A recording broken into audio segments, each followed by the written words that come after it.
Saya Ahmad Badawi, NPM 2022 43500500, kelas siap 6E, mata kuliah penulisan ilmiah, program studi teknik informatika, ingin mempresentasikan analisis pengelompokan penentuan jurusan siswa SMK menggunakan metode K-Means di SMK Al-Husna. Yang pertama ada latar belakang, yaitu tentang perkembangan teknologi mempengaruhi pendidikan, termasuk sistem kejuruan SMK. Penjurusan bertujuan memfokuskan siswa sesuai minat, bakat, dan kemampuan. Kesalahan penjurusan dapat menurunkan motivasi dan prestasi, dan saat ini juga penentuan jurusan masih bersifat manual dan cenderung subjektif. Nah, metode K-Means ini dapat membantu pengelompokan siswa secara objektif berdasarkan data relevan. Yang kedua ada identifikasi masalah.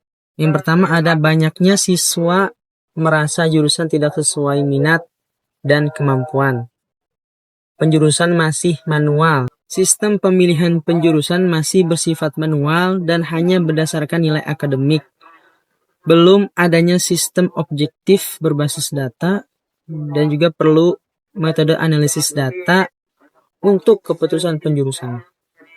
Nah, batasan masalahnya itu banyak siswa merasa jurusan mereka itu tidak sesuai minat dan kemampuannya. Penjurusan juga masih bersifat manual, hanya berdasarkan nilai akademik. Belum ada sistem objektif berbasis data, dan juga perlu metode analisis data untuk menentukan keputusan penjurusan. Rumusan masalahnya itu bagaimana metode K-Means ini digunakan untuk mengelompokkan siswa. Juga apakah metode K-Means ini membantu penentuan jurusan yang lebih tepat, dan variabel apa yang paling berpengaruh dalam pengelompokan. Tujuannya itu untuk menganalisis penerapan K-Means dalam penjurusan siswa SMK, mengidentifikasi kelompok siswa sesuai karakteristik jurusan, dan memberikan rekomendasi berbasis data untuk penjurusan. Manfaat penelitian itu yang pertama ada manfaat teoritis, yaitu kontribusi ilmiah dalam data mining, khususnya K-Means ini dalam dunia pendidikan.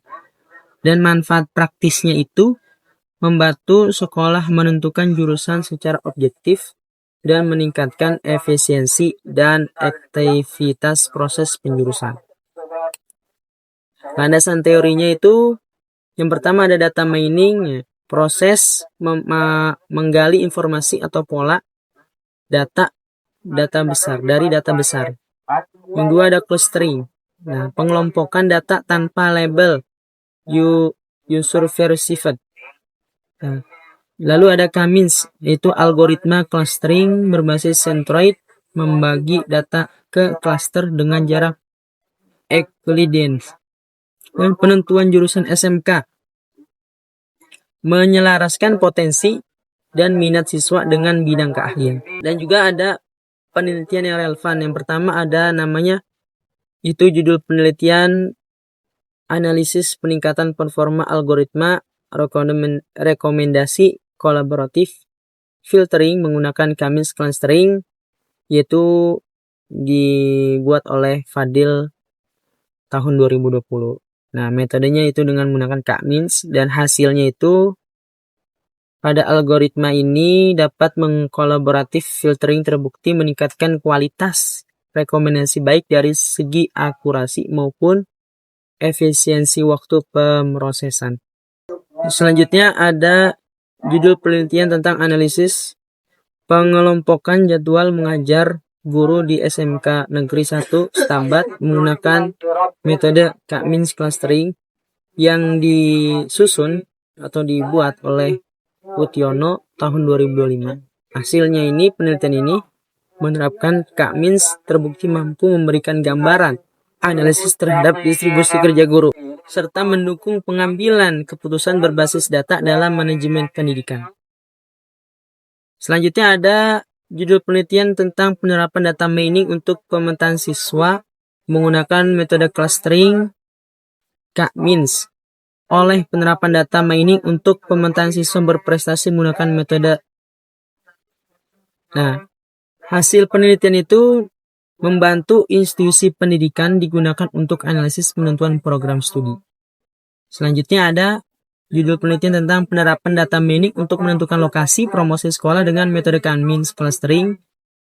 Nah, studi kasus ini di SMP Islam Al-Syukro Universal yang dikarang oleh Fauzi tahun 2005. Hasil penelitiannya menentukan lokasi promosi penerimaan siswa baru dengan metode data mining akan memberikan dampak yang bagus dan terarah dalam melakukan promosi. Nah, metode penelitian ini dilaksanakan pada bulan Mei hingga Agustus tahun 2025, tempat di SMK Al-Husna Bogor. Nah, tahapan itu pertama ada perumusan masalah, yang kedua ada pengumpulan data, yaitu ada hobi, minat, belajar, nilai raport. Lalu yang ketiga ada pemrosesan data. Lalu yang keempat penentuan jumlah clustering, elbow method. Ada implementasi K-Means seperti Python, Rapid-Miner, dan analisis hasil dan rekomendasi jurusan.